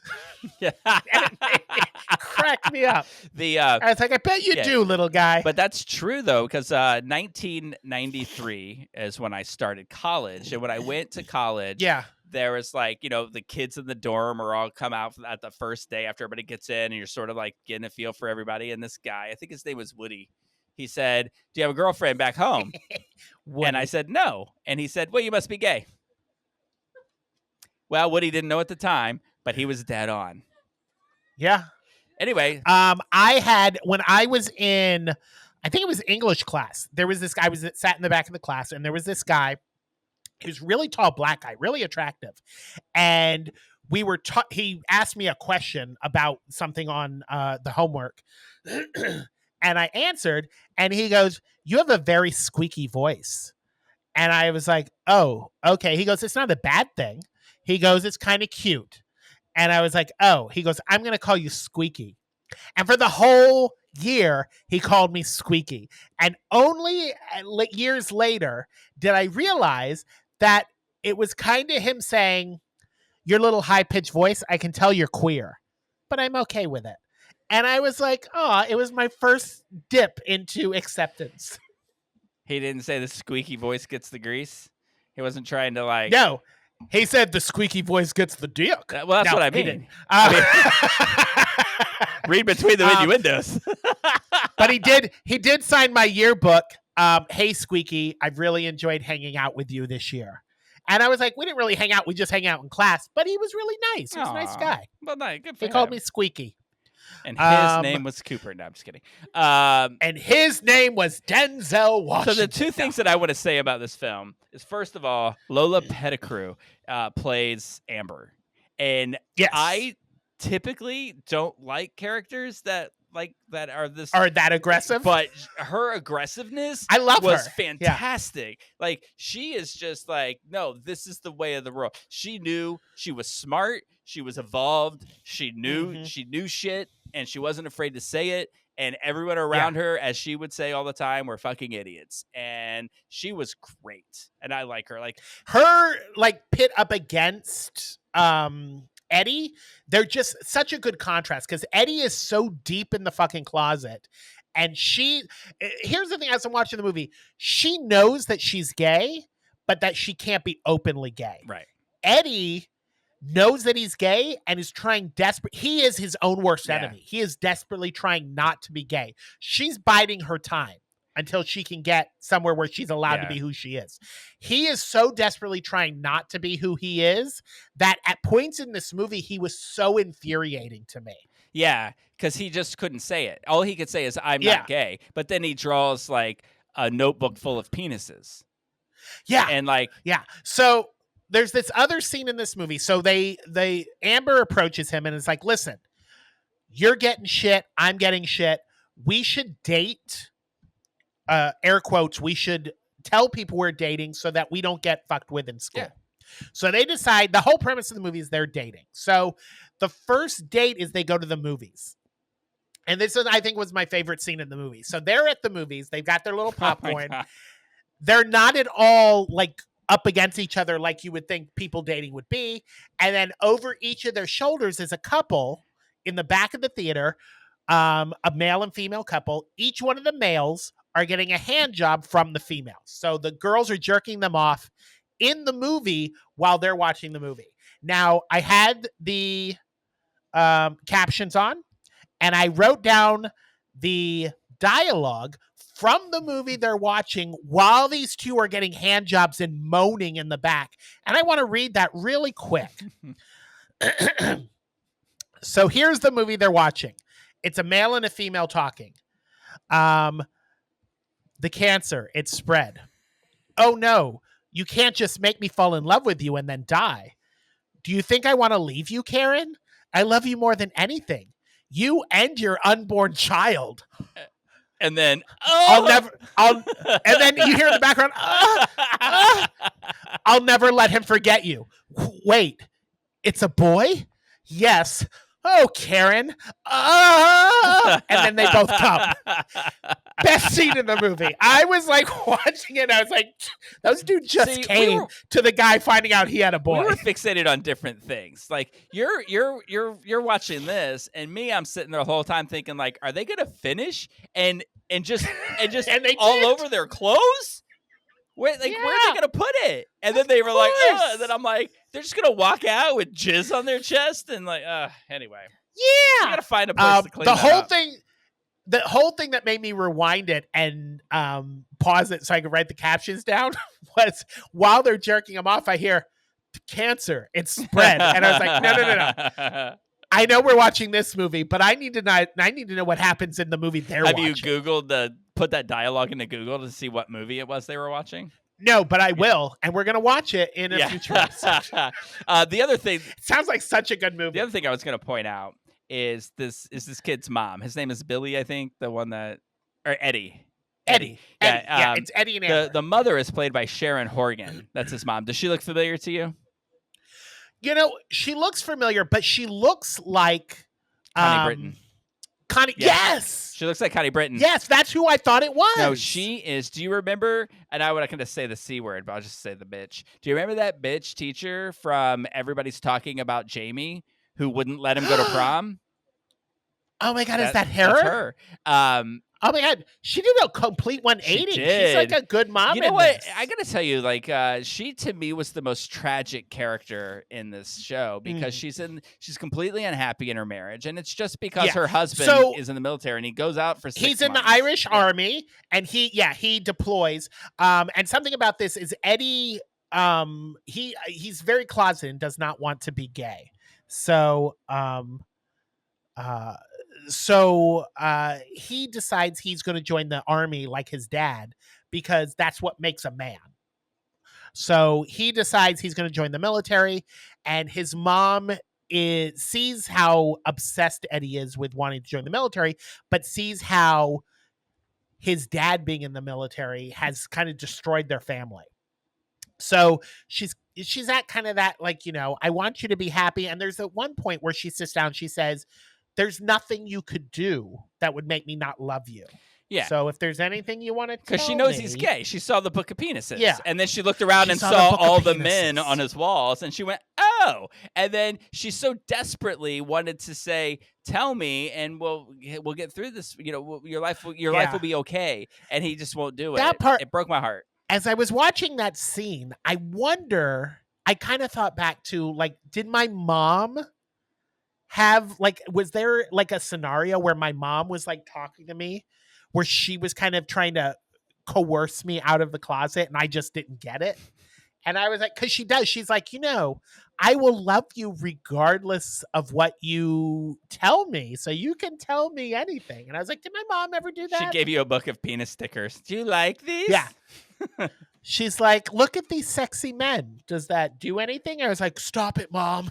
I'm not ready. So anyway, what do you think? What did you think overall, general? Like, you want to start with Rotten Tomatoes? You want to do grapes? Sure, yeah. I liked it. I really like this movie, and it's one of those movies where I feel like critics really dug it. It's a very Britishy, Irishy kind of, you know, independent film where I think critics liked it. It's give or take with audience scores because you don't know if they get like homophobe bombed or not. So I will say critics gave it a 90, and I will say audiences gave it a 88. Critics a 94 and audiences Nice. 84. You know, Okay. I'll tell you, Yeah. it's so interesting to watch movies, like especially queer movies, with someone who's of a different generation. So I'm watching this with Dylan, and today we were visiting a friend of ours in the hospital, and they asked how the movie was, and Dylan went, eh. And I was like, oh, I loved it. I loved it. I loved it. And he was like, it was okay. And so, but the thing is when I was in my 20s, gay movies sucked. Like there were a lot of really bad gay movies. And I think that, you know, and like super, super independent. And although this is a super independent film, it's just that as gay people were allowed to start telling their stories, or people started putting money into gay people writing and telling their stories over the years, they've just gotten better at it. And the movies that are coming out like now in the 2020s they're good. They're like really good storylines. It's not just all about somebody who runs away from home, goes to P-town, and fucks everybody that they can see. It's like these are, and it's not they're not all like, oh, you came out as gay and then you got AIDS. right. There was like in our youth, you and me particularly, in the 80s and 90s and early 2000s, it was all like torture porn stuff. Yeah. It's like, oh, you got AIDS, or you came out as gay, and they were like, oh, faggot, and they beat you to death. Yeah, and it's like, I may have said this on this podcast before, but when I was in high school, I thought if two guys had sex, they both got AIDS, whether somebody had it or not. Yeah. That's just what I thought, because everything was about gay men had sex, they got AIDS and died, and I thought that's what it was. I mean, I never take for granted the upbringing that I have, but I never had that view because I was raised in a pro-gay household. But I can see where so many people in the 80s and 90s were raised, hey, if you're gay, you're going to get AIDS and die from it, because that's all there was. That's what was put out or when there. you come out to your parents, they're petrified that you're going to die, because that's just what it, that's what was happening at the time.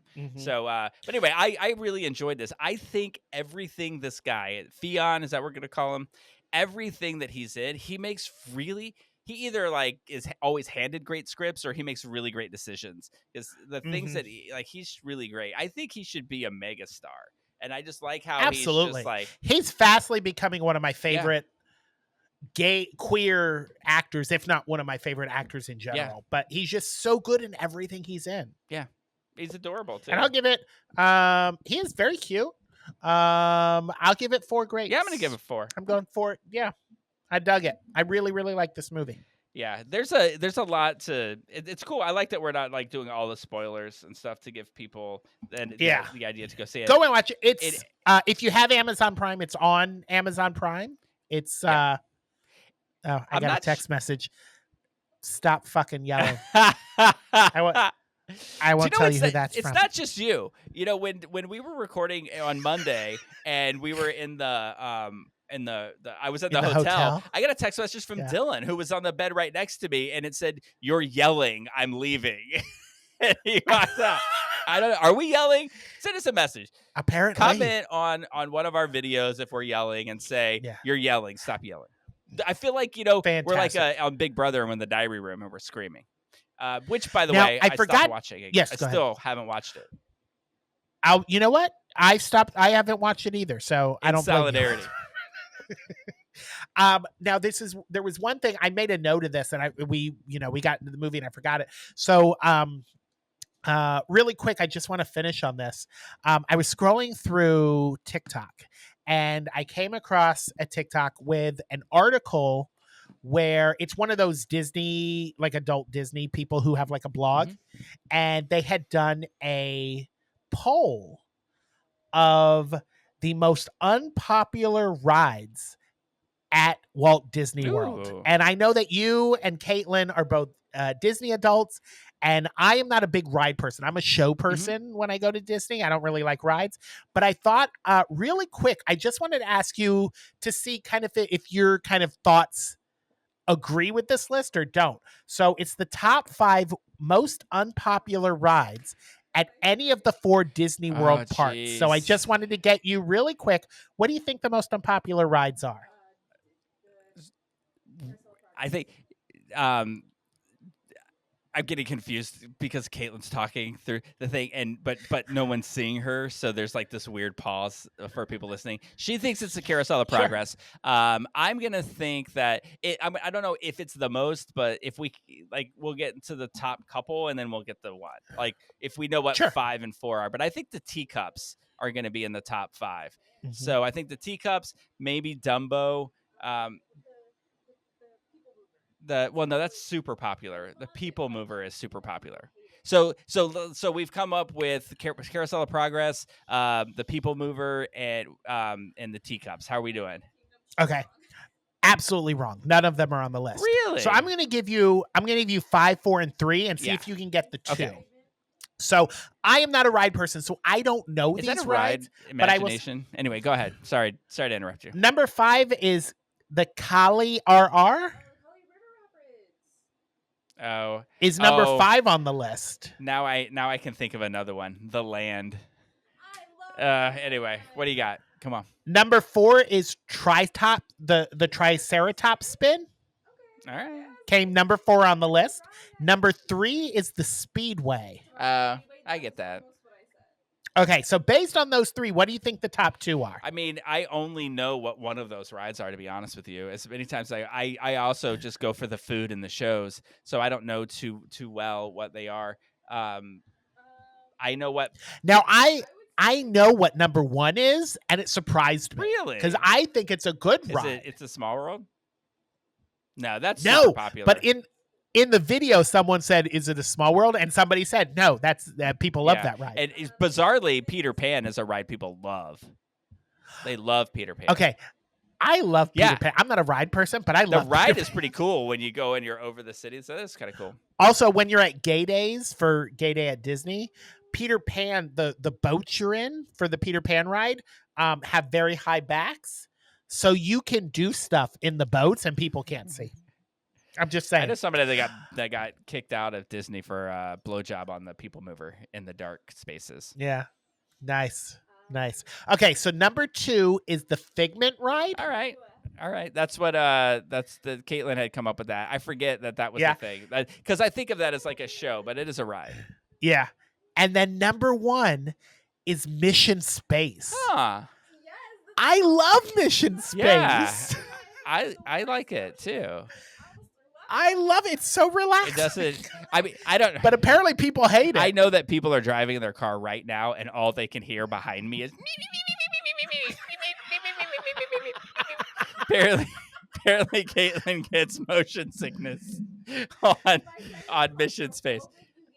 It is scary. I will tell you what. If I'm ever on that ride and it gets stuck, and I think about it all the time because the ride comes right up to your face.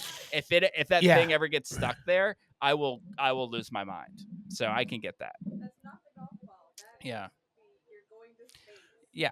Yeah, that's the one that's. Wait a minute. It's the one that whips around real fast to make you feel like you're going to space. It's not Spaceship Earth. It's. Okay. I was confused. I like the big silver ball thing. Yeah. That's what I thought it was. Yeah, no, that's fine. And I actually. He's recently Yeah. renovated. Yeah. Okay. All right, cool. Well, those are the top. I wanted to share that. That's an interesting poll. I would like to Yeah. do the top 5 the worst things to eat at the food festival and the top 5 best things to eat at the food festival.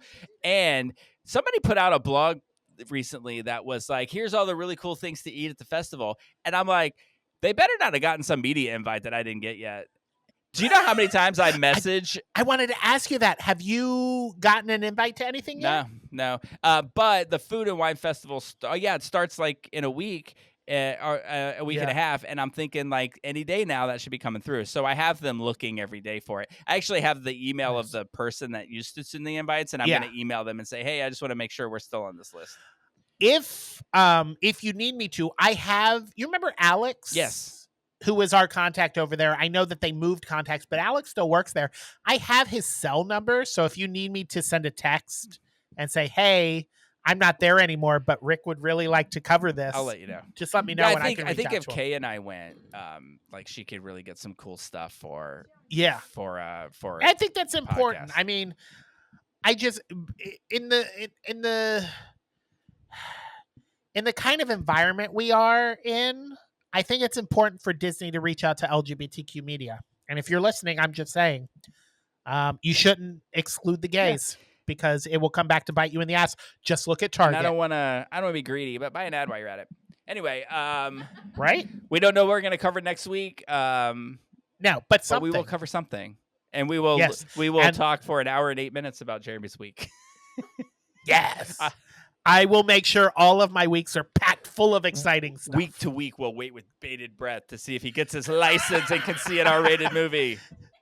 I'm going to go check I'm going to check the mailbox as soon as we're done here. But until we do, the cork is back in the bottle.